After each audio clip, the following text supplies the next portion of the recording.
जो कोई नहीं कर सका इफ को टोक्यो भी नहीं कर पाया, life and wife. Good.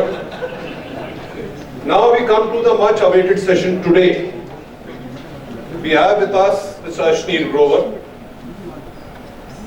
the Business Insights. Mr. Grover, former MD and CEO, founder Bharat Pay.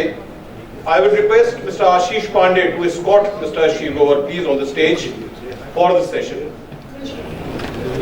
Must have been sick seeing my face again and again on the stage. Your silence means acceptability. Anyways, Ashneer ji is with us. He is going to talk on the business insights. He has made a big name in startups. Ashneer ji, we would like you to share some insights as to how you have become such an important personality and how your experience, which we would like you to share, is going to benefit the automobile dealer fraternity of Bhopal and MP as a state. Over to you, Ashneer ji. आवाज आ रही पीछे?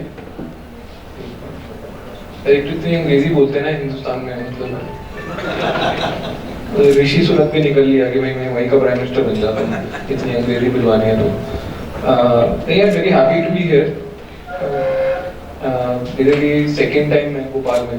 Last time भी incidentally एक organization है, entrepreneurs organization, उसके एक session के लिए आया था मैं. एंड मेरी जर्नी भोपाल में बस एयरपोर्ट से जहानुमा और जहानुमा से एयरपोर्ट है. So that is my view of Bhopal, which is a very good view actually. I think, but there is more to the city. Automobile association का सेशन था तो मेरे को थोड़ा इंटरेस्ट ज़्यादा हो गया. मेरे को थोड़ा गाड़ियों से प्यार ज़्यादा है. एंड मेरे को लगा ठीक है एक बार ही चलते हैं यार, आप लोगों से बातें करते हैं. तो very happy to be here. But sir ने ना मॉडरेशन का काम बहुत सही किया है. मेरे को बोलते आप सुना दो राम कथा, मैं तो बैठा हूँ, ठीक है. तो मैं इसको थोड़ा इंटरैक्टिव बना दूंगा. You know I would rather have you ask me things and मैं उसका जवाब दे दूंगा. मतलब इस सवाल का कोई जवाब नहीं होता कि आप बताओ आपने क्या किया लाइफ में. ठीक. उसके लिए तो लगे रहो, एक साल तक बताता रहूंगा मैं. हमारे पास तो 1 घंटा है, बेस्ट निकालना है. बट मोस्ट ऑफ आप लोगों ने मेरे को देखा होगा तो शार्क टैंक में देखा होगा. एंड एक्चुअली भी उस शार्क टैंक से पहले कोई नहीं जानता था. मतलब मेरे परिवार वाले भी मेरे को नहीं जानते थे. उन्होंने भी शार्क टैंक नहीं देखा. तो शार्क टैंक यार पिछले साल शो आया था. एंड कई काफी लोग मेरे को पूछते हैं कि आप क्यों चले, कि बिजनेस बना रहे थे, आपका $3 बिलियन का बिजनेस था जो आपने खड़ा करा 3 साल में, तो क्यों आपने फालतू में पंगा लिया टीवी पे जाने का. क्योंकि फेमस होते हो तो उसके कॉन्सिक्वेंसेस भी होते हैं. बट लास्ट ईयर हुआ क्या कि जब ये शो इंडिया में लाने वाले थे तो उनको लगा कि जाके अब किसको बिठाएं, मतलब 7 जज चाहिए उनको. एंड थैंकफुली वो इन्वेस्टर को नहीं बिठाते. उनको पता है इन्वेस्टर में 2.5 पैसे का दिमाग नहीं है. टीवी पे बिठाते वैसे एक्सपोज हो जाएगा. तो उन्होंने रीच आउट करा फाउंडर्स को, स्टार्टअप्स के, कि जो फाउंडर हैं स्टार्टअप के, जो बाकी स्टार्टअप्स में भी पैसे लगाते हैं, उनको बनाते हैं जज. और उन्होंने कोई लिस्ट बनाई 200-300 लोगों की. उस लिस्ट में कहीं पे मेरा नाम आ गया. एंड जब नाम आया तो फिर उन्होंने बोला कि आप ऑडिशन करो. अब कभी ऑडिशन किए नहीं थे यार, मतलब कभी टीवी के सामने क्या, मतलब मैं कभी असेंबली में खड़े होकर न्यूज तक नहीं सुनाई, ठीक है. इतने पाँव काम जाते थे पब्लिक स्पीकिंग में.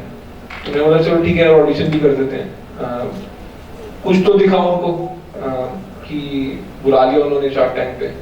So that's how I actually went on shark tank. And आपने शो तो देखा ही होगा एंड काफी मस्ती भी की है, काफी लोगों की ली भी है शो पे. एंड तभी जाके शो एंटरटेनिंग बना है. बट मेरे लिए कुछ स्पेशल भी इंसिडेंट्स भी है बिहाइंड द सीन जो बाकी लोगों को नहीं पता होंगे. फर्स्ट डे हम शो पे पहुंचे तो सबको एक वैनिटी वैन देते हैं कि ये आपकी वैन है, शूट के बीच में आप यहाँ पे आके बैठ जाना, आपको खाना पीना भी मिलता रहेगा, आपको कपड़े भी चेंज यहीं पे करने हैं। तो पहले दिन मैं पहुंचा हूँ तो नाम लिखा हुआ है वैनिटी वैन में, गए अंदर तो 2 यंग सी डिजाइनर आई, बोलती है सर आपकी कॉस्ट्यूम तैयार है, हम पहना दें, राइट? एंड मैंने बोला हाँ यार पहना दो, बड़ी अच्छी बात है, मेरे को तो पता ही नहीं था कि ये फैसिलिटी भी मिल रही है। तो मेरी वाइफ साथ में गई थी, बोली ये क्या हो रहा है यहाँ पे? तो उसने उनको भगाया, बोला कि आप रख दो यहाँ पे, सर खुद चेंज करके आ जाएंगे। फिर और मेरी वाइफ प्रोड्यूसर के पास गई और प्रोड्यूसर को बोल रही कि भाई साहब देखो ये मिडिल क्लास लड़के हैं सबके सब, ठीक है, किसी तरह मेहनत करके यहाँ तक पहुंच गए हैं, आप इनको बिगाड़ो मत, आप ये सब जो लफंडर लोग आसपास बिठा रखे ना इनको भगा दो। तो अगले दिन हम शूट के लिए पहुंचे तो कोई नहीं, मतलब एक छाता लेके बंदा खड़ा होता था, एक सिक्योरिटी वाला होता था, कोई पानी पिलाने वाला होता था, एक मेकअप वाला होता था, सभी गायब हो गए, ठीक है। और अमन गुप्ता बोल रहा है मेरे को यार तेरी बीवी हर रोज आएगी। तो that's how we you know, हम तो इतने अनइनिशिएटेड थे टीवी को लेके, तो that's how we sort of started off. So that's in some sense the startup journey, the Shark Tank journey. But main जो मेरा business है वो मैं आपको थोड़ा बता देता हूँ, and then I'll open it up कि थोड़ा और question answer हो जाए, rather than मैं एक प्रवचन सुना के चला जाऊँ आपको। मैं बाबा हूँ नहीं, लगता हूँ बाबा, but तो मैंने जो कंपनी बनाई थी उसका नाम था भारत पे, और मैंने एक कंपनी बनाई 2018 में। अब कंपनी करती क्या थी, आपने क्यूआर कोड देखे होंगे दुकान पे लगे होते हैं पेमेंट्स लेने के लिए। 2018 में जो क्यूआर कोड लगे थे सारे पेटीएम के लगे हुए थे, फोन पे के थोड़े लगने शुरू हो गए थे, और पेटीएम के क्यूआर कोड पे आप पेटीएम की ऐप से पैसे ले सकते थे और आपके 2% पैसे लगते थे। तो अगर आप दुकानदार हो या पैसे रिसीव कर रहे हो तो आपको 2% कट के पैसे मिलते थे। सामने वाले ने 1000 रुपए दिए, आपको 980 रुपए मिलेंगे। तो जब मैंने 2018 में शुरू करा, मैंने बोला यार ये चलने नहीं वाला, बिकॉज एक तरफ तो मोदी जी बोल रहे हैं डिजिटल पेमेंट्स बढ़ाओ, डिमोनेटाइजेशन भी हो गया, दूसरी तरफ पैसा देना ऐप से और कैश लेने में बहुत फर्क है। भाई कोई 2000 का नोट दे रहा है तो मेरे को 2000 ही मिल रहे हैं, कोई बीच में कट नहीं रहा, और यहाँ पे कोई 2000 की पेमेंट कर रहा है तो मेरे को कम मिल रहे हैं। तो मैंने क्या करा, मैंने एक सिंगल क्यूआर कोड बनाया, एक ही क्यूआर कोड जिसमें सारी ऐप्स चल जाती है। सो 150 ऐप से आप पेमेंट कर सकते हो एक ही क्यूआर कोड पे। तो दुकानदार के लिए इजी हो गया कि यार कोई भी आए ना लड़का बोले कि मेरे को इस ऐप से पे करना है, नाम भी नहीं सुना, उसको बोले ये क्यूआर है, उसको स्कैन कर दो, इस पे पे कर दो। दूसरी चीज मैंने क्या करी, मैंने फ्री कर दिया। मैंने बोला मेरे को ये 2% का धंधा नहीं करना है, इसमें बहुत बड़ी गेम है। तो मैंने वो फ्री कर दिया कि आप जब पेमेंट लोगे किसी से, अगर वो 2000 रुपए दे रहा है आपको 2000 रुपए मिलेंगे। दूसरी चीज, अभी पेमेंट अभी भी ये ठीक नहीं हुआ है, कार्ड वाले अगले दिन पैसा देते हैं या 2 दिन बाद पैसा देते हैं, ठीक है, कोई लॉजिक नहीं है। मतलब आपको मतलब पीछे बैठ के गिन रहे हैं क्या मशीन लगा के, कुछ नहीं हो रहा भाई, वो सब कुछ कंप्यूटराइज सिस्टम है, वो चाहे तो आपको अगले सेकंड में पैसा दे सकते हैं। एक्चुअली धंधा ही वो 2% पे वो ब्याज कमा रहे हैं अरबों रुपए पे बैठ के। तो मैंने वो भी बोला कि मैं आपका पैसा 2 दिन भी नहीं रखने वाला, सेम डे आपका पैसा आपके जेब में आ जाएगा। एंड जब मैंने 2018 में लगाना शुरू करा, जब मैंने शुरुआत करी तो बहुत छोटी थी, मैंने 1,90,00,000 रुपए उठाए अपने फ्रेंड फैमिली से 18 करोड़ रुपए की वैल्यूएशन पे। तो जब शुरू करा तो बहुत ही छोटे स्केल से करा, आज की डेट में कोई इतनी कम वैल्यूएशन पे कोई स्टार्टअप शुरू ही नहीं करता है। तो मैंने वहां से शुरू करा, बट 6 महीने के अंदर मैंने कम से कम नहीं तो 50 लाख क्यूआर कोड लगा दिए थे पूरे इंडिया में। और सिंपल कहानी थी ना, मेरा सिंपल उसूल ये है कि बिजनेसमैन को ना सब तंग करने बैठे। एक्चुअली आप देखो सब, मतलब उनके घर वालों से लेके सरकार, एम्प्लॉइज, सप्लायर, सब लोग तंग करने बैठे हैं बिजनेसमैन को, ठीक है। तो अगर आपको बिजनेसमैन को कोई चीज बेचनी है ना, तो उसकी लाइफ सॉल्व होनी चाहिए, उससे और कॉम्प्लिकेट नहीं होनी चाहिए। तो मैं जब अपना क्यूआर कोड लगाता था, मैं एक डॉक्यूमेंट नहीं मांगता था, मैं एक जगह साइन नहीं कराता था, मैं आधार तक नहीं मांगा, ना पैन मांगा, एक चीज मांगता था, अपना अकाउंट नंबर ढंग से दे दो, अकाउंट नंबर, IFSC कोड, उसके बाद का पूरा process automated. And that's why मैंने 6 महीने के अंदर 50 लाख QR कोड लगा दिए, जबकि पेटीएम को उससे पहले 8 साल लग गए थे 1 करोड़ 1.25 करोड़ QR तक पहुंचने में। पर ये धंधा नहीं है, मतलब फ्री में कोई सर्विस दे रहे हो, ठीक है, इसको स्टार्टअप बोलते हैं धंधा तो कुछ हुआ नहीं, क्योंकि पैसे लग रहे हैं, आपको बंदे भेजने के पैसे लग रहे हैं, सिस्टम चलाने के भी पैसे लग रहे हैं, कमाओगे कहां से? मेरा फंडा ये था कि यार हर बिजनेसमैन को पैसा चाहिए, end of the day capital चाहिए धंधा करने के लिए। तो मैंने क्या करना शुरू करा कि अब मेरे को पता है कि मेरे सिस्टम के थ्रू ही बहुत पैसा फ्लो करने लग गया। साल का 1,60,000 करोड़ रुपए फ्लो करता है, $20 बिलियन मेरे सिस्टम के थ्रू पैसा फ्लो कर रहा था। अब मेरे को पता है कि ये दुकानदार हर महीने कितने का धंधा करता है मेरे सिस्टम के थ्रू, कैश में जो कर रहा हूँ, कार्ड पे अलग सिस्टम से जो भी कर रहा हूँ, पर मेरे सिस्टम के थ्रू कितना बिजनेस कर रहा है मेरे को पता है। तो मैंने उनको लोन देना शुरू करा, अनसिक्योर्ड लोन। अगेन बहुत ही सिंपल, आपने मेरे पे 30,000 रुपए का धंधा किया महीने में, 1,000 रुपए दिन का, आपको 1 लाख रुपए का लोन मिल जाएगा। इस लोन पे मैं 2% ब्याज देता था, नॉन रिड्यूसिंग। मतलब अगर आपने मेरे से 1 लाख रुपए लिए लोन, आपको 1,24,000 रुपए चुकाने 1 साल में। और मैं पैसा काटता था ना, बहुत ही ऑटोमेटिक तरीके से काटता था कि हर रोज जब पेमेंट आप कलेक्ट करोगे, पहला पोर्शन 400 रुपए मैं रख लूंगा, 400 के ऊपर जो भी आया वो आपके अकाउंट में जमा। तो जब ये शुरू करा तो लोगों ने लोन भी धड़ल्ले से लेना शुरू कर दिया। आप समझो, कोई डॉक्यूमेंटेशन नहीं है, कोई CA सर्टिफिकेट नहीं, कोई मैं आपसे नहीं पूछ रहा GST की रिटर्न भरी है नहीं भरी, ठीक है, कोई मेरे को लेना देना ही नहीं है। मेरे को बस ये एक चीज चाहिए, आप अब इंक्रीमेंटली कि आपके पास पैन कार्ड होना चाहिए। आपने पैन की डिटेल डाली, मैंने आपकी ब्यूरो से डिटेल ले ली और आपके बिजनेस के बेसिस पे आपको एक लोन दे दिया। अब आप बनियागिरी की बात करते हैं, इसमें ये 48% ब्याज का धंधा है। बिकॉज आप समझो, पहले दिन आप 1 लाख रुपए दे रहे हो, वापस कुल मिला के 1,24,000 ले लो तो 24,000 तो वैसे ही हो गए, बट पैसा आधे टाइम में वापस आ रहा है, बिकॉज हर रोज असल भी वापस आएगा, ब्याज भी वापस आएगा। तो 48% ब्याज का धंधा, बट अनसिक्योर्ड में वो भी चलता है। कुछ जो दुकानदार है उसको क्या है, आज ITC वाला आया है कि कैश दे दो, स्कीम ले लो 5% की, वो ले लेगा, राइट, उसको तो वहां पे पैसा बच रहा है। तो 10,000 करोड़ रुपए मैंने दुकानदारों को लोन दिए, 10,000 करोड़। एंड अब आपका बिजनेस चल रहा है, लाखों लोग आपसे लोन ले रहे हैं, रॉ मटेरियल तो पैसा है ना, वो पैसा कहां से आएगा? ठीक है, आप सबको लगता है हम इन्वेस्टर से बहुत पैसा उठा लेते हैं, बट 10,000 करोड़ तो मैंने भी नहीं उठाया तो लोन देने के लिए पैसा भी चाहिए। तो मैंने उसके बाद एक बहुत, मतलब मेरे हिसाब से जो कि बहुत ही बढ़िया स्कीम थी बनाई। मैं सबसे पूछता रहता हूँ, बिजनेसमैन करंट अकाउंट खोलता है बाय डेफिनेशन बैंक के साथ, आपको करंट अकाउंट में 0% ब्याज क्यों मिलता है? कोई बता दो। किसी के पास जवाब नहीं है, ना आपने पूछा है, ना आप अगर बैंकर को पूछोगे कुछ बता पाएगा, बस बोल देगा RBI अलाउ नहीं करता। उनके पास तो एक ही ब्रह्मास्त्र है, RBI। तो पूरा बैंकिंग का बिजनेस इंडिया में करंट अकाउंट पे 0% ब्याज देने पे बना हुआ है। सेविंग्स में जो 6% दे रहे हैं ना, उस पे वो कुछ नहीं कमा रहा। आगे 6% पे लेके चलो 8% पे भी दे रहे हैं ना, अगर आगे तो 2% तो उसकी ऑपरेटिंग कॉस्ट है बैंक की। जितना पैसा हिंदुस्तान में बैंक कमाता है वो सब बिजनेसमैन पे कमाता है, बिकॉज वो करंट अकाउंट पे 0% दे रहे हैं। आपके यार कोई सैलरी वाला बंदा कितने पैसे रख लेगा सेविंग्स में? 3 लाख, 4 लाख, 5 लाख, करोड़ों रुपए तो बिजनेसमैन की पड़े हैं ना।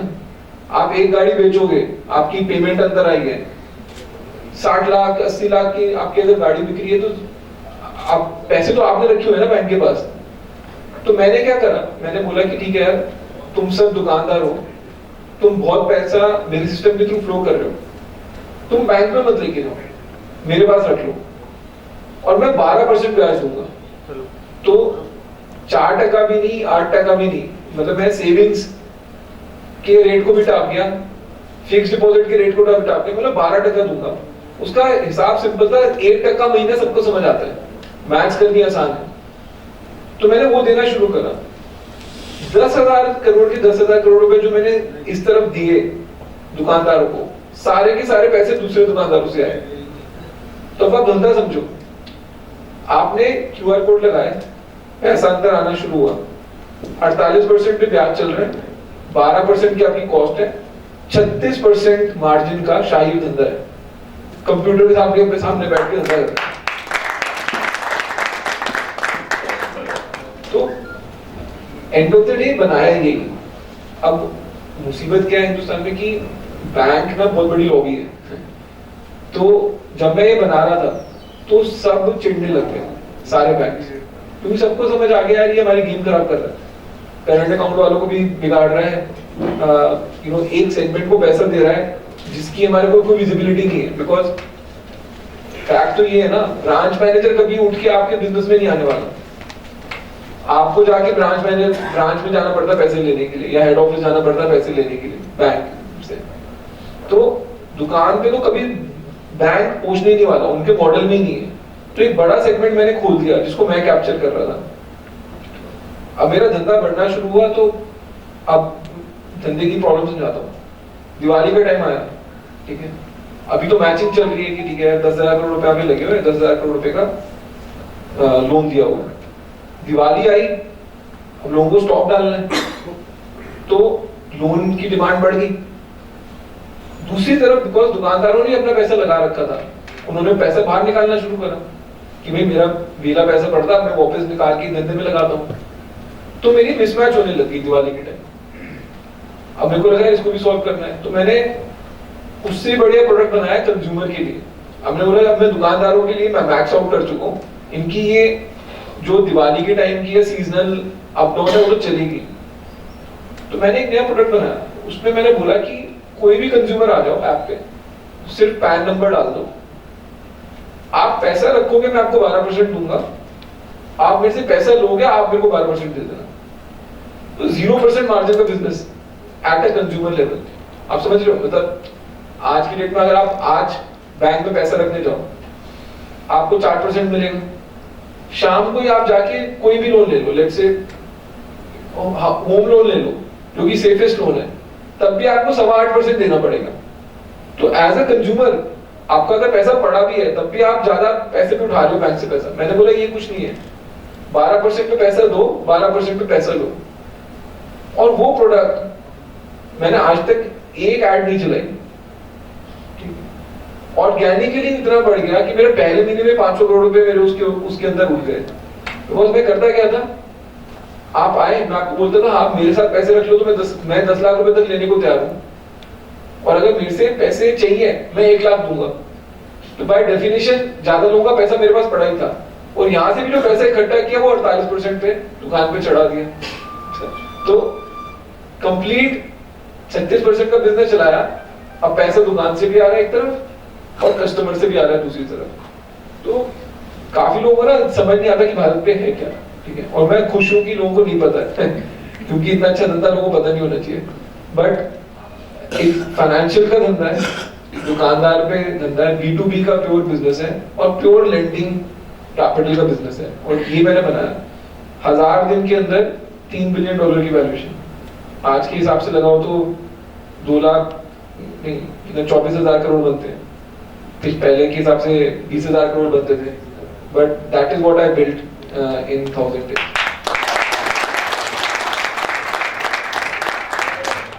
बाकी नाउ मेरा प्रवचन बहुत हो गया। आप बताइए आपको क्या जानना है। Very happy to sort of answer your questions.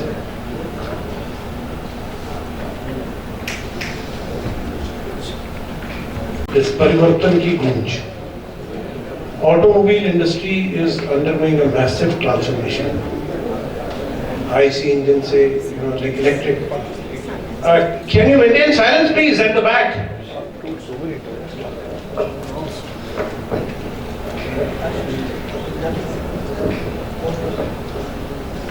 Can you maintain silence please at the back? Thank you.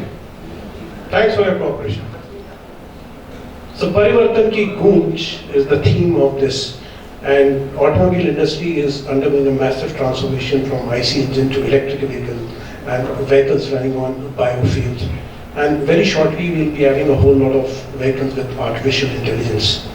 So the way the customer buys, the way he perceives, and the buying options which he has undergone a sea change, and it's going to change increasingly rapidly. The way you register the vehicle has also changed. Now the registration is online.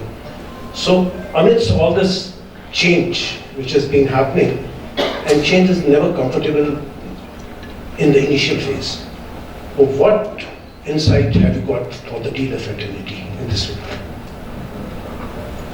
यार मैं ना थोड़ा business को बहुत ही simply समझने की कोशिश करता हूँ। मेरे को जो डीलरशिप का बिजनेस समझ आता है ना, वो गाड़ी बेचने का धंधा ही नहीं है, ठीक है। एंड आपको भी मतलब ऑफ कोर्स वैसे आप खुद धंधा करो तो आपको बेटर पता है। At the core of it क्या है, आप एक तो ये रियल एस्टेट प्ले है आज की डेट में, ठीक है, कि मेरे पास एक लैंड था, 1 एकड़, आधा एकड़, 2 एकड़, मैंने वहाँ पे एक अपना स्ट्रक्चर खड़ा किया, एक यार्ड बनाया जहाँ पे गाड़ियाँ स्टोर हो सकती हैं, और अब मैं गाड़ी बेच रहा हूँ। मैंने डीलरशिप ले ली किसी कंपनी से, ठीक है, बट आप गाड़ी बेचने में कितना कमा रहे हो वो आपको ही पता है।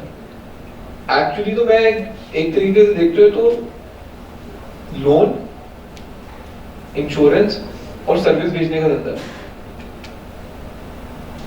गाड़ी के अराउंड बिक रही है वो बात मान ली, बट एक्चुअली में अगर आप सब चीजें नहीं बेचोगे आपके लिए वो वायबल बिजनेस ही नहीं है। उससे बेटर तो खाली लैंड छोड़ देते तो आप वैसे ही अप्रिशिएट होके पैसा कमा के दे जाता। तो एक सच्चाई तो हमारे को माननी पड़ेगी ना कि गाड़ी तो एक इंसिडेंटल चीज है जो बिक रही है। बिक क्या रहा है, लोन बिक रहा है, इंश्योरेंस बिक रहा है, और बाद में जब गाड़ी वापस सर्विस के लिए आ रही है वो बिक रही है। एक तरीके से मेरे को लगता है कि कोई शाना बैंक होता ना तो बोलता सारी डीलरशिप मैं ही ओन करूंगा, कि सारे लोन मेरे हैं, ठीक है, भिड़ लो जिसको भिड़ना आके। बड़े इतने शाने होते नहीं बैंक वाले। अब मेरे को ये लगता है कि जो चेंज आ रहा है मार्केट में टुवर्ड्स इलेक्ट्रिक व्हीकल, उसमें वो सीरियस चेंज है, ठीक है। वो अभी हमको लग रहा है कि यार इक्का दुक्का गाड़ी आई है, थोड़ी महंगी वाली गाड़ी आई है, सस्ती वाली आई भी नहीं है, बट वो ना एकदम से मार्केट में 15-20 मैन्युफैक्चरर अपनी गाड़ी लेके उतर जाएंगे। स्मॉग का लेवल सब शहर में एक दिन इतना पहुंच जाएगा कि सब सरकारें कन्वीनियंटली बोल देगी हमको पेट्रोल की गाड़ी नहीं बेचनी, हमको डीजल की नहीं बिकवानी, हम रजिस्टर नहीं करेंगे, और एक दिन ओवरनाइट आपको पता लगेगा कि सिर्फ रजिस्टर ही इलेक्ट्रिक गाड़ी होनी। तो मेरे को लगता है अगर आपको इन्वेस्ट करना है और आपको डीलरशिप में रिलेवेंट रहना है, आप ये नहीं सोच सकते यार कि इलेक्ट्रिक व्हीकल है 5 साल दूर की प्रॉब्लम है, देखते हैं क्या होएगा, राइट। ये बहुत ही नियर टर्म की प्रॉब्लम है। अब 1-2 साल में ही इतनी गाड़ियां आ जाएंगी और कंज्यूमर बिहेवियर भी इतना चेंज हो जाएगा कि अगर आप इलेक्ट्रिक व्हीकल नहीं बेच रहे हैं, उसकी तरफ इंक्लाइन नहीं हुए हो, तो will be in a tough spot. Electric vehicle India में रेलेवेंट मेरे को ज्यादा इसलिए लगता है क्योंकि अब सच्चाई तो ये है कि हमारे पास तेल नहीं है, ये हमको मानना पड़ेगा। मतलब हिंदुस्तान में जितना तेल कंज्यूम होता है 95-96% इंपोर्ट होता है, 4-5% यहाँ पे बनता है, तो हमारे पास तेल है ही नहीं, ठीक है, और सारी गाड़ियां तेल से चल रही है। दूसरी तरफ जो फैक्ट है, बिजली के रेट काफी गिर गए, स्पेशली जो रिन्यूएबल एनर्जी होती थी, एक टाइम पे आपको 6-4.5 रुपए पर यूनिट का रेट मिलता था। आज की रेट में कोई लॉन्ग टर्म एग्रीमेंट करता ना कि मैंने सोलर पावर प्लांट लगाया या मैंने विंड पावर प्लांट लगाया, 2-2.5 रुपए मिल जाए तो बंदा खुश हो जाता है कि यार चलो खर्चा निकलेगा। तो बिजली के रेट बहुत कम हो रहे हैं, तो एंड वही चीज है जो इलेक्ट्रिक व्हीकल को इंडिया में बढ़ाएगी कि यार मेरे लिए पेट्रोल से गाड़ी चलानी महंगी है, और पेट्रोल का रेट मेरे को नहीं पता, बहुत फ्लक्चुएट होता रहता है। आज रशिया लड़ रहा है, कल कोई और लड़ लेगा, कल सऊदी का दिमाग खराब हो जाएगा, पता नहीं आज 100 रुपए कल 150 रुपए हो जाएगा, ठीक है। बट बिजली एक चीज है जिसका रेट काफी स्टेबलाइज हो गया और डाउनवर्ड ट्रेंड पे।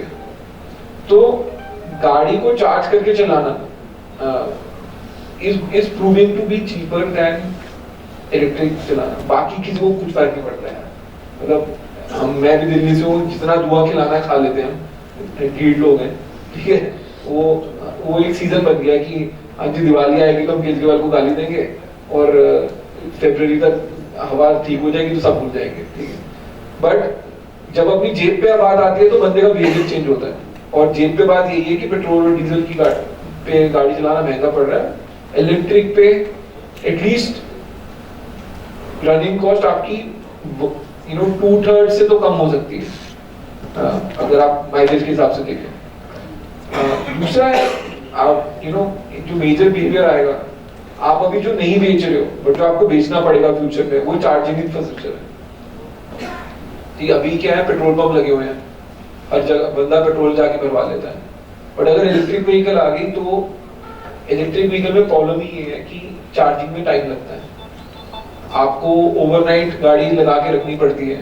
जो फास्टेस्ट चार्जर भी है, मैंने बहुत गाड़ी चलाई है यूएस में, टेस्ला भी बहुत चलाई है, उसके जो सुपर चार्जर भी है ना, वो भी आपको ढूंढ के गाड़ी में 45 मिनट बैठना पड़ता है, तब जाके वापस 200-300 माइल की रेंज वापस आती है। तो चार्जिंग इंफ्रास्ट्रक्चर ना पेट्रोल पंप से दूर हटके ऑफिसेज, शॉपिंग कॉम्प्लेक्स, घरों तक पहुंचना पड़ेगा। और वहां पे एक बड़ी अपॉर्चुनिटी है, बिकॉज वो लास्ट माइल डिस्ट्रीब्यूशन है, वो आपको एज एन एडिशनल काम करना पड़ेगा, या आपके पास एक एडिशनल अपॉर्चुनिटी अवेलेबल होगी एज ईवी सप्लाई। तो मेरे को लगता है कि एक वो अपॉर्चुनिटी खुलेगी। हाँ, उसके साथ सर्विसिंग की थोड़ी कम हो जाएगी, बिकॉज इसमें इंजन नहीं है, मोटर है, इंजन में ज्यादा सर्विसिंग लगती है, मोटर में नहीं लगती है। तो वो बट ट्रेड ऑफ जो है वो आपका चार्जिंग इंफ्रास्ट्रक्चर में आएगा, और आपको फिगर आउट करना पड़ेगा कि आप वहां पे कैसे पैसे बना सकते हैं। Rashid, I really appreciate that, in spite of the fact that you are not from automobile industry, you have got a deep insight, because you are a global person, so it is expected of you. So the answer was very good. However, my intention was to ask you in a wider perspective as to how the dealers should adopt to change, and the change is foreseeable and it's going to be quite drastic. Adopt to change थी, मेरे को एक चीज समझ आ रही है कि कुछ मैन्युफैक्चरर आएंगे बोलेंगे मेरे को डीलर चाहिए, क्यों? सीधी बात करते हैं ना। अब आप ओला देख लो, ठीक है, या आप एथर देख लो, वो सब बोल रहे हैं यार मैं आपको एक गाड़ी की इंफॉर्मेशन वेब से दे सकता हूँ, ठीक है, मेरे को हर जगह अपने डीलरशिप नेटवर्क बनाने की जरूरत ही नहीं है, वेब पे आके बंदा देख लेगा कि मेरा क्या है, मैं एक एक्सपीरियंस सेंटर दे दूंगा, आप अपॉइंटमेंट ले लो, मैं आपकी घर गाड़ी भेज दूंगा या मैं आपको बुला दूंगा अपने यहाँ पे, तो आप गाड़ी चला के भी देख लो, और फिर मैं अपने फैक्ट्री से ही माल सीधा आपके घर पहुंचा दूंगा। तो बीच में डीलर चाहिए नहीं है, ठीक है। ये शिफ्ट तो हो रहा है एंड ये आपको पेन तो करेगा ही करेगा, बट अगेन इसमें जो चीजें सॉल्व नहीं है वो अगेन फाइनेंसिंग नहीं सॉल्व है, वो अगेन इंश्योरेंस नहीं सॉल्व है। इस केस में, ईवी के केस में स्पेसिफिकली मैं बोल रहा हूँ, आपके हाथ में अगर कोई ब्रह्मास्त्र है तो वो चार्जिंग इंफ्रास्ट्रक्चर है कि किसी को तो जाके लगाना ही पड़ेगा लास्ट माइल पे, चाहे आप उस बंदे की घर जाके इंस्टॉल करो, इंस्टॉलेशन तो करनी पड़ेगी। तो क्या सी एंड वो हर रिटेल में चैलेंज है। जो छोटे किराने वाले हैं वो भी बोल रहे हैं कि सब सामान ये ग्रोफर्स ब्लिंकिट ही बेच लेंगे और बिग बास्केट ही बेच लेगा और अमेज़न ही बेच लेगा, तो मेरा क्या वजूद है। बट वहां पे फिर भी चलो एक बिहेवियरल एस्पेक्ट है कि बंदा मार्केट जाता है, एक छोटी टिकट के आइटम को घर पहुंचाना मुश्किल होता है। आपके बिजनेस में वो चैलेंज है क्योंकि जो प्रोडक्ट आप बेच रहे हो उसका टिकट साइज बहुत बड़ा है। घर को अगर मैं छोड़ दूं और एक बहुत हाई एंड ज्वेलरी को छोड़ दूं, गाड़ी से महंगी कोई चीज नहीं है जो बंदा खरीद रहा है, ठीक है। बट चैलेंज ये है कि गाड़ी में तो खुद ही पहिए लगे हैं, वो तो खुद चल के पहुंच जाती है जहां, इनफैक्ट वो आपको पहुंचाती है। तो आपके बिजनेस में वो बहुत बड़ा चैलेंज होने वाला है, बिकॉज डायरेक्ट घर पे पहुंचाने के लिए इनफ मार्जिन है मैन्युफैक्चरर के पास। तो एंड आप देख लो ग्लोबली भी टेस्ला की सर्विस सेंटर तो टाइप खुले होते हैं हर शहर में, बट गाड़ी वो ट्रेलर पे डाल के आपके घर पहुंचा रहा है, नो डीलर वो है। तो डिसइंटरमीडिएशन तो होने वाला ही है, बट मेरे को एक बात ये भी है कि डिसइंटरमीडिएशन सब लोग नहीं कर पाएंगे। जो मारुति है, टोयोटा है, होंडा है, ये अभी भी पुराने तरीके से धंधे करने वाले लोग हैं, ठीक है। ये ओवरनाइट चेंज नहीं कर लेंगे अपने आप को। नई कंपनी आएंगी वो कर लेंगी। सपोज करो एक नई कंपनी अभी आ रही है, वो प्रवेग करके, वो एसयूवी निकाल रहे हैं। हाँ, उन्होंने ठीक है, उन्होंने 2-2.5 लाख गाड़ी बेचनी है, वो एफर्ट नहीं लगा रहे डीलरशिप बनाने का इतना, वो सर्विस सेंटर टाइप बनाने की कोशिश कर रहे हैं। बट ये चैलेंज तो है कि हो सकता है कि, एंड कस्टमर का एक्सपीरियंस भी डिफरेंट हो गया। कस्टमर भी बोल रहा है ठीक है मैं कंपनी से डायरेक्टली माल ले रहा हूँ, ऐसा नहीं है कि डीलरशिप की गाड़ी तो चली हुई है या मेरे को बेस्ट रेट नहीं मिल रहा, ठीक है। हर कस्टमर की बिहेवियर में ये भी होता है कि मेरे को बेस्ट डील मिल रही है, नहीं मिल रही। कई बारी कस्टमर को डिस्काउंट नहीं भी मिल रहा हो ना, उसको लगता है चलो ठीक है मेरे को नहीं मिल रहा, किसी और को भी नहीं मिल रहा, मैं खुश हूँ, तो डायरेक्ट खरीदने में वो भी बिहेवियर है। तो वो चैलेंज है, मेरे पास कोई जवाब नहीं है कि वो चैलेंज आप ओवरकम कैसे करोगे। बट मेरे को ये लगता है कि 20,000 रुपए की कोई भी चीज, कोई भी कंपनी डायरेक्टली घर पहुंचा के पैसा कमा सकती है, एंड आपकी में तो बहुत ही हाई वैल्यू है, तो कंपनी के पास पूरा इंसेंटिव है कि डायरेक्ट बेचे। Ashwin ji, while growing up, maybe when you were in school or college, you must be having some ambitions. I want to become this, I want to work in this company, but what is that instance in your life which triggered in your mind that you should be more innovative, creative, have something of your own, which should be valued over a long period of time? India में क्या है कि education system ही ऐसा है कि आपको नौकरी करने के लिए तैयार करता है। बिजनेस करने के लिए तो कोई एजुकेशन सिस्टम तैयार ही नहीं करता आपको। इनफैक्ट बिजनेस इंडिया में वो बैक बेंचर कर रहा होता है जो पढ़ता नहीं नॉर्मली, ठीक है। वो अलग बात है, वो बैक बेंचर फिर फ्रंट बेंचर को नौकरी दे रहा होता है। बट इन जनरल सिस्टम तो फ्रंट बेंचर को नौकरी दिलाने के लिए बना हुआ है।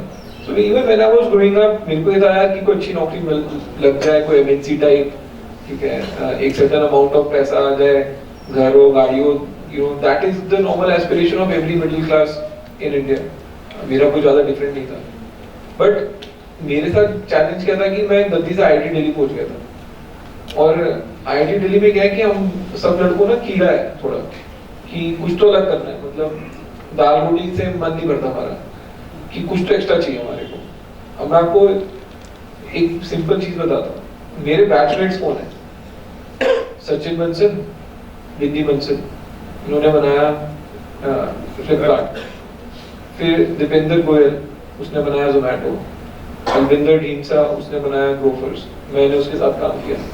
तो हुआ क्या कि हमारे बैच में ना कुछ गड़बड़ थी, मतलब उस साल पानी खराब था, पता नहीं क्या था, हाँ DNA ऑफ द बैच ही खराब था, कुछ कंटामिनेशन हो गया था किसी लैब में।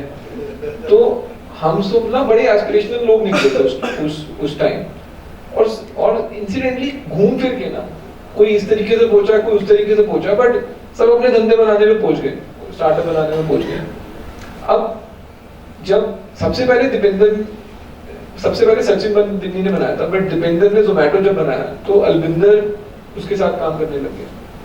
फिर अलविंदर को लगा यार दीपेंद्र भी मेरे जैसे ही लड़का है, मतलब वो गांव, वो सब पंजाब के ना एक एरिया से 100 किलोमीटर के रेडियस से आए हुए हैं। स्नैपडील वाले बंसल, दीपेंद्र, अलविंदर, सब भावेश अग्रवाल, ये पंजाब के एक रीजन है, वो 100 किलोमीटर के रेडियस के हैं सब।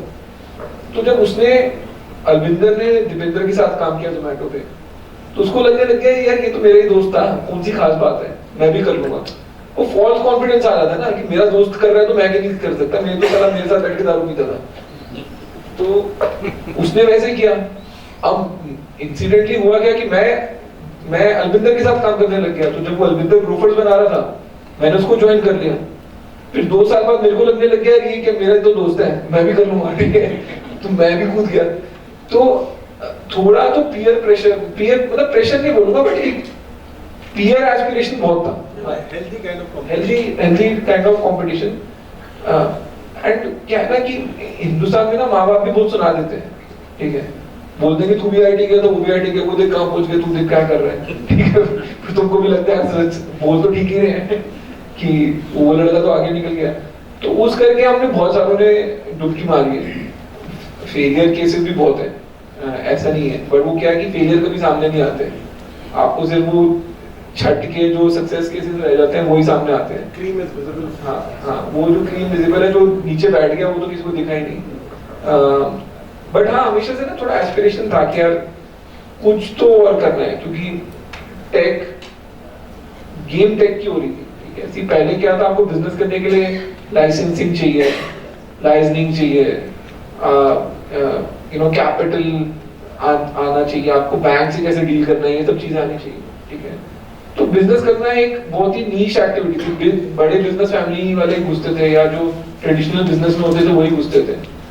बट किसी ओवर टाइम थोड़ा सा लेवल प्लेइंग फील्ड हो गया, एटलीस्ट अगर आप टेक में बिजनेस बना रहे हो, बिकॉज टेक में गेम आपके और कस्टमर के बीच की थी, और आपने कितना अच्छा टेक बनाया और आप कितना टेढ़ा सोच पा रहे हो, वो गेम थी। नेसेसरली ये गेम नहीं थी कि यार मेरे को लाइसेंस नहीं मिलेगा, या मेरे पास लैंड नहीं है, या मेरे पास कनेक्शंस नहीं है, वो गेम नहीं थी। तो उसका हम लोगों ने फायदा उठाया बस थोड़ा। So what after Bharat news that you're planning? Sir वो मेरे से बहुत लोग पूछते रहते हैं व्हाट आफ्टर भारत पे। एक्चुअली क्या है कि सक्सेस ना खुद की एनिमी है। तो दुनिया में मैं आपको बताता हूँ, तो मैंने पहले ग्रोफर्स बनाया, ग्रोफर्स भी $1 बिलियन की कंपनी बनी, भारत पे $3 बिलियन की कंपनी बनी। आइडियली तो मेरे को रिटायर हो जाना चाहिए, बिकॉज मैथमेटिकली आपको बता रहा हूँ, पूरी दुनिया में एक मुट्ठी भर के लोग हैं जो उन्होंने 2 यूनिकॉर्न बनाई है। पूरी दुनिया की बात कर रहा हूँ, मैं सिर्फ इंडिया की बात नहीं कर रहा, पूरा अगर मैं वर्ल्ड भी ले लूँ ना तो सर होता क्या है कि कहने को बड़ा मजाक लगता है कि यार 20,000 करोड़ की कंपनी बना दी, बट जब 1000 दिन में बना रहे होते हो ना, 20 करोड़ रुपए की वैल्यूएशन आप हर रोज ऐड कर रहे होते हो, ठीक है, उसमें जान लग जाती है।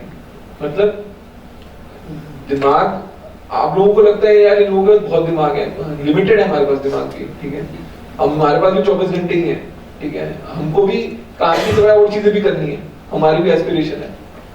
तो 2 यूनिकॉर्न बनाने में तो ना मतलब ऐसे लग रहा है सब कुछ चूस लिया मेरा, ठीक है, कि जितना जूस था अंदर सब चूस चुके हैं कि तो अब मेरे को ये लगता है कि, एंड दूसरा मेरे को लगता है कि कभी ना एक्सपेक्टेशन से धंधा नहीं बनता। अगर आप एक्सपेक्टेशन लगा के बैठे हो ना कि यार मुकेश अंबानी का ये लड़का ये धंधे बना देगा, तो फिर आप हमेशा डिसअपॉइंट होगे।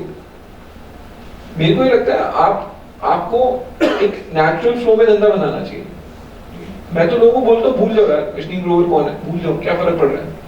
एंड ऑफ द डे कल को आप एक मार्केट में प्रोडक्ट देखो, आपको लगे यार प्रोडक्ट बहुत बढ़िया है, एंड तब आपको फिगर आउट हो अरे यार ये प्रोडक्ट जो स्टीम ने बनाया था उसकी ज्यादा वैल्यू है, रादर देन मैं डंकी की चोट पे खड़े होके चिल्लाने लग जाऊं अब देखो मैंने ये बनाया, मैं ये भी बनाऊंगा, अब देखो क्या करना। उसमें फायदा नहीं है, because you are setting yourself for failure. So if you want to set yourself up for success, शांत हो, कुछ मत, किसी को एक्सपेक्टेशन मत दो, कुछ मत करो। मैं तो सबको बोलता हूँ मैं कुछ नहीं कर रहा सर, मान लो मैंने न्यूटन लॉ हो गया, ठीक है, अब जो बनेगा मजे पे बनेगा, बट कीड़ा तो अभी भी है, वेलर तो बैठ नहीं सकते तो कुछ ना कुछ तो करेंगे। कल ही मैंने अपनी किताब भी निकाली है, तो टाइम होता है तो कुछ ना कुछ तो कर ही लेते हैं। अब क्या बड़ा करेंगे वो तो हम भी फिगर आउट ही कर रहे हैं sir. So go with the flow, right? And wait for your creative juices to work at an appropriate time. The forum is thrown open, and if there's anyone who wants to ask any question, which was, I think it's been the bloodiest battle. मतलब इतनी गंदी public लड़ाई किसी ने नहीं लड़ी है। मैं वो लड़के मैं अर्ली दिस ईयर बाहर हो गया था। मेरे को वहाँ पे अफसोस ये है कि मैं जो बनाना चाहता था ना वो बहुत आगे की चीज थी। मतलब मैं एक प्योर डिजिटल बैंक बनाना चाहता था। मेरे को ये समझ ही नहीं आती ब्रांच खोल के क्यों बैठे सारे बैंक वाले, ठीक है। मैं तो प्योर एक मोबाइल फर्स्ट बैंकिंग एक्सपीरियंस देना चाहता था। देखिए लेंडिंग मैं बोलता हूँ कि काफ़ी लोगों को लगता है कि डिसबर्समेंट का बिजनेस है। एक्चुअली बिजनेस डिसबर्समेंट का नहीं है, बिजनेस कलेक्शन का ही है। जो बेटर कलेक्शन करता है उसका बेटर बिजनेस होता है। तो मैंने जो बनाया वो सब चीज़ वो क्या था, मैं लोन किसको दे रहा हूँ? जो मेरा QR कोड ऑलरेडी यूज कर रहा है 3 महीने 6 महीने, मेरे को एक व्यू है कि ये इतने पैसे अंदर लेता है, ठीक है। दूसरा, मेरे पास आपका पैन नंबर है, मैं आपका ब्यूरो स्कोर चेक कर रहा हूँ कि चलो ठीक है यार, मेरे साथ तो ठीक बिजनेस कर रहा है, क्या पता दूसरे लोगों से लोन लेके इसने चुकाया ना, तो मैंने वो भी चेक कर लिया, दोनों चीजें। उसके बाद भी राइट, कुछ कभी जेन्युइन रीजन भी आते हैं, कभी किसी का इंटेंशन नहीं होता देने का, ठीक है। बट अगर आपका इंटेंशन सही है तो कलेक्शन ऑटोमेटिक थी। अब मैं आपको बात समझाता हूँ। बजाज फाइनेंस आपको वॉशिंग मशीन के लिए लोन देता है, वो क्या करता है, आपसे चेक ले लेता है, नैश ले लेता है। बजाज फाइनेंस का 10% बाउंस रेट होता है, मतलब अगर उसने 100 चेक लगाए ना, 10 बाउंस ही होंगे, 10 के पीछे उसको भागना पड़ेगा। वो अलग बात है कि 2 दिन बाद 8 आ जाएंगे, एक कभी नहीं आएगा, एक 3 महीने बाद आएगा, ठीक है, बट उसको भागना पड़ता है। मेरे सिस्टम में मैंने ब्यूटी क्या बनाई थी कि जब तक मेरा QR कोड यूज कर रहा है ऑटोमेटिकली मैं पैसे काट लूंगा, ठीक है। हाँ, अब उसमें रिस्क ये है कि मेरा QR कोड उसने साइड पे रख दिया, पेटीएम पे लगा दिया, ठीक है, तो वो इंटेंशन का इशू हो गया, वो मैकेनिक्स का इशू नहीं है कि भाई ठीक है इसकी इंटेंशन ही नहीं था। दूसरा, 36% का मार्जिन का धंधा है। अब भगवान ने तो ना लिख के दिया कि 2% से ज्यादा डेलिक्वेंसी नहीं हो सकती। मेरी थी डेलिक्वेंसी 6% की, पर मैं छाती ठोक के बोलता था 6% की डेलिक्वेंसी के बाद भी मैं 30% का मार्जिन बना रहा हूँ। बैंक 4% का मार्जिन बनाता है, मैं बैंक से 6 गुना 7 गुना मार्जिन बनाता हूँ।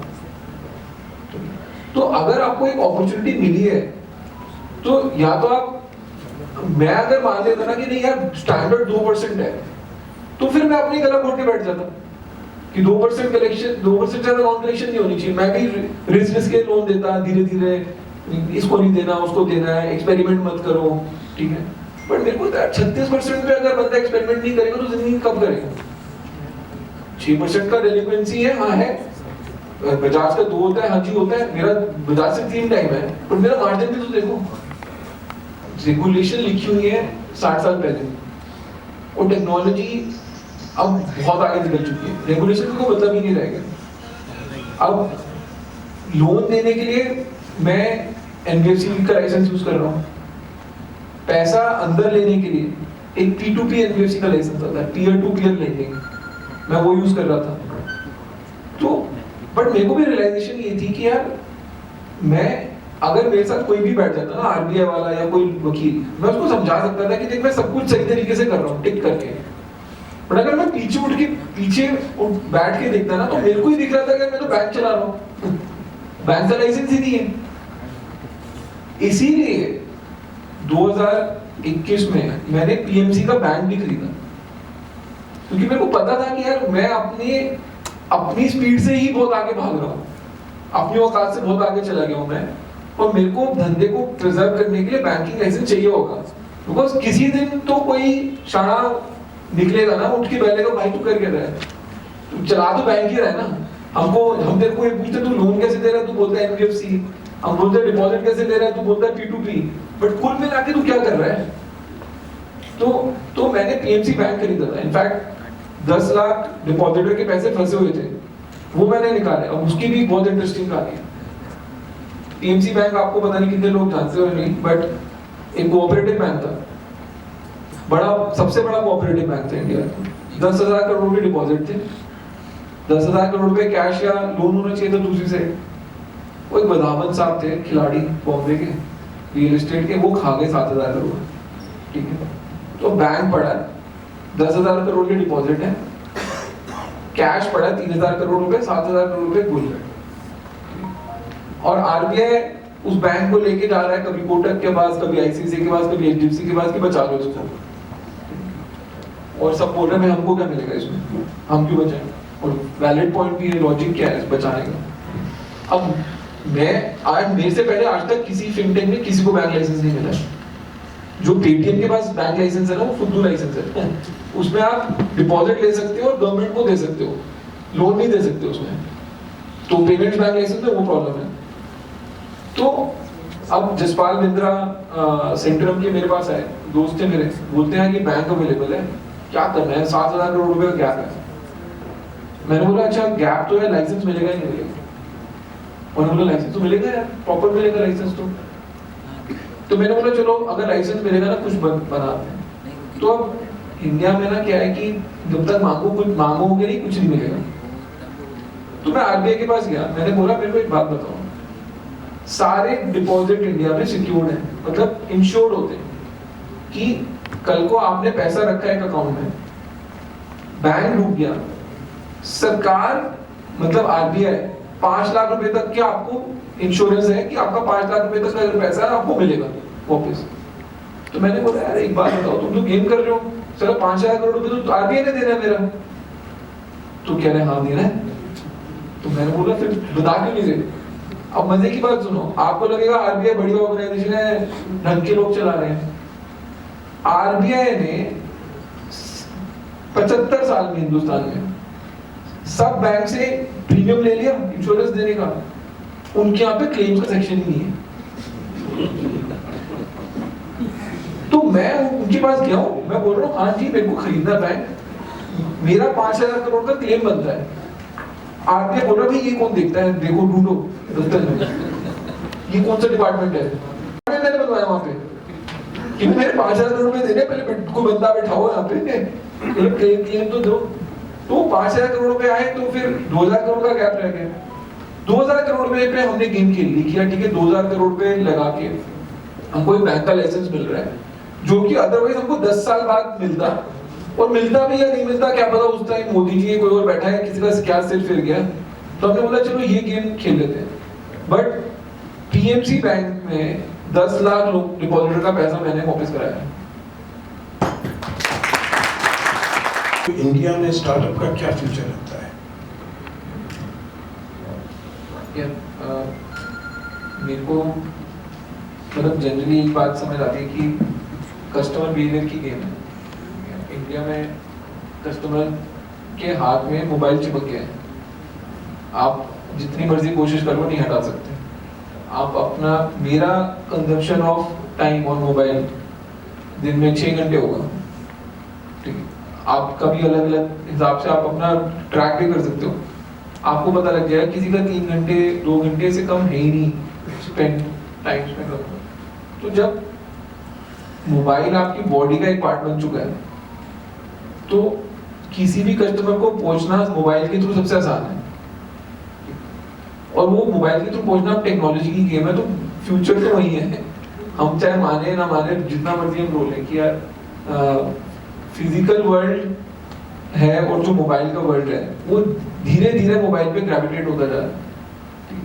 आपको एक सिंपल सी चीज बताता हूँ, क्रिकेट ले लो आप, ठीक है। मैंने बहुत क्रिकेट स्पॉन्सर किया, मैं इस टाइम की वर्ल्ड कप का भी स्पॉन्सर था, पता नहीं आपने देखा होगा, भारत पे के बोर्ड लगे होते थे साइड पे। टेस्ट मैच ना आपको स्पॉन्सर मिलेगा, ना आपके टीवी राइट्स बिकने वाले हैं, ना आपका कभी स्टेडियम बनने वाला है।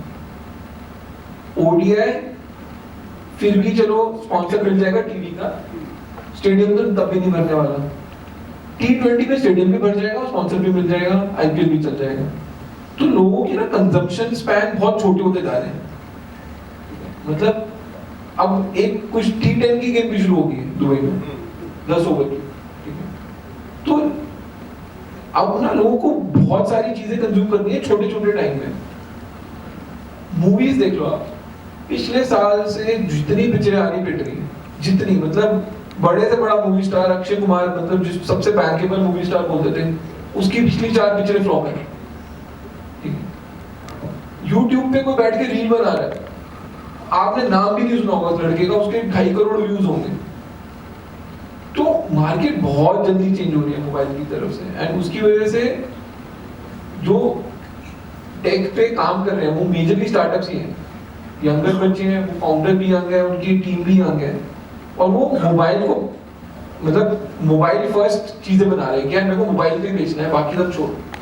तो फ्यूचर तो वहीं पे है sir. Any more questions? See, मेरे को क्या लगता है ना कि एक तो मेरे को अंग्रेजी से घिन है थोड़ी।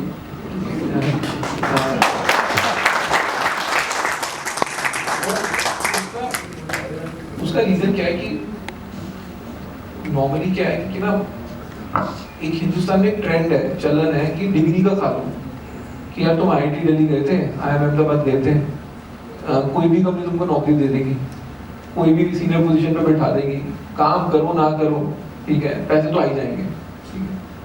अनफॉर्चुनेटली ना बहुत सारे लोग डिग्री का खाते हैं कि कुछ डिफरेंट नहीं करना, ठीक है यार 3 साल यहाँ नौकरी करूंगा, मेरे को प्रमोशन कर देंगे तो ठीक है, वरना दूसरी कंपनी चले जाऊंगा, डिग्रियां तो है ही अपने पास। मेरे को ना डिग्री का खाने में घिन है कि मेरे को यार डिग्री मतलब कुछ तुमको सीखने को मिला है, उससे कुछ बना लो, ठीक है, उसको वो एंड प्रोडक्ट नहीं है, लोग उसी को बेच बेच के खा रहे हैं। एंड जो डिग्री में का खाने का होता है ना, वो कभी सीधी बात नहीं करेगा। वो मैं आपको सिंपल बताता हूँ, मैं बनिया फैमिली से नहीं आता, बट मेरी वाइफ वो जैन है, मित्तल है, बनिया है, वो बनिया फैमिली में सीधी बात होती है, हिंदी में बात हो रही होती है कि यार धंधे में इतने पे आया, इतने पे माल गया, इतने का माल लटका हुआ है, इतने पैसे लेने हैं, सीधी बात होती है हिंदी में, सबको समझ आती है। अब जस्ट बिकॉज मैं टेक का बिजनेस कर रहा हूँ, बिजनेस की फंडामेंटल तो चेंज नहीं हो गए, फंडामेंटल तो वही है ना, सस्ते पे खरीदना है, महंगे पे बेचना है, 12 पे खरीदना है, 36 पे 48 पे पैसा बेचना है, यही धंधा है ना मेरा। अब मैं इसी को इंग्लिश में बोलता रहूं, आई हैव 48% IRR, राइट, आना आपको समझ आएगा ना, मैं कुछ भी बोल के चला गया, बोल गया ठीक है बड़ा आदमी कुछ बोल गया, सुन लेते हैं, बट मतलब उसमें नहीं ना, कनेक्ट नहीं आता। मैं अगर मैं शार्क टैंक में जाके अंग्रेजी झाड़ रहा होता, ठीक है, कोई मेरे को मिस नहीं करता अगले सीजन में, बोलते ठीक है आया था चला गया हमारी वजह से। तो आपको अगर अपने आप को ऑनेस्ट रहना है, मेरे को लगता है थोड़ा तो ग्राउंडेड रहनी पड़ेगी। एंड हवा में मेरे को हमेशा ही लगता है सेकंड जनरेशन उड़ती है, पहले जनरेशन जिसने बनाया होता है वो कभी भी हवा में उड़ ही नहीं सकता, वो उसने तो इतने धक्के खाए हैं कि उसको पता है कि यार मैं किसको झूठ बोल रहा हूँ, अपने आप को झूठ बोल रहा हूँ, ठीक है, वो तो सेकंड जनरेशन वाले बात चुपती है।